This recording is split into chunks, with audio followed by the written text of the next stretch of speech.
So for today's card, I'm going to use the Love Potion stamp set by Crafty Meraki. This is a beautiful stamp set, and I'm going to use some Arches cold press watercolor paper for the painting, and my brand new Altenew markers. These are the watercolor markers which I'll be using today. So I'm just going to trim this watercolor paper into the right size, and then I'm going to stamp this gorgeous floral bouquet with a perfume bottle at the bottom, or maybe a vase. So I'm just going to stamp it on the rough side of the paper using some distress ink in antique linen. So I'm going to stamp it twice so as to have a precise and clear impression. So this is absolutely beautiful. The illustration is full of these beautiful flowers and some lovely foliage. So I always like to start my coloring with the greens because it helps me decide which colors I should pick for my blooms, and I never ever decide prior to painting, and I just pick up whatever I feel like at that moment. But as you might have noticed, most of the times my flowers are of the natural colors. I usually stay away from blue flowers and black flowers, and I like painting it in corals and pinks and yellows. So most probably this card is also going to have the same combination. So I'm using a water brush. This is absolutely amazing. This is by Sakura, and I have just put a little watercolor paint from the brush onto a little acrylic block, and I am picking color with my brush and then spreading it and diluting it. So the leaves in this stamp are quite dainty, and it took me a little longer than usual because I like painting bigger, bolder leaves, but this is so beautiful that I couldn't wait to color this.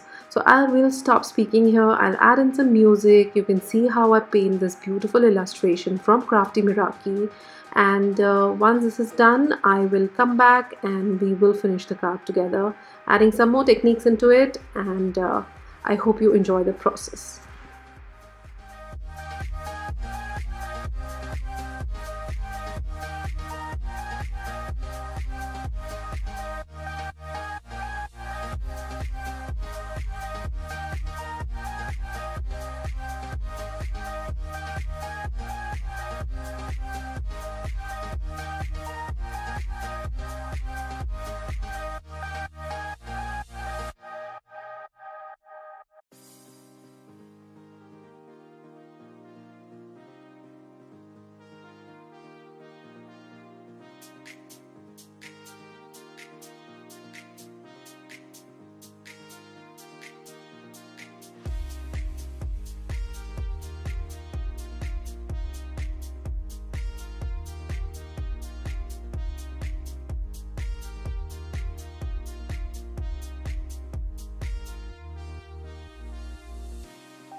So with this, the coloring is almost done. I picked up a few more darker shades from my Daniel Smith watercolor palette and added more dimension and depth to these florals.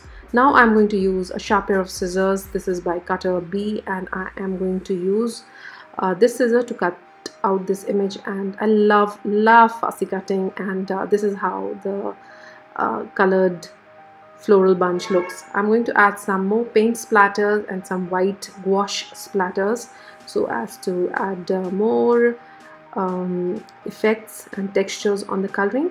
Now I'm going to add some green watercolor paint on an acrylic block and just create a random grungy background for my cluster to sit on. So this is it. I am also going to add some more watercolor splatters, water splatters, and some gouache splatters onto the background. And I love doing it. It adds a lot of texture and dimension to the background, and everything looks very cohesive.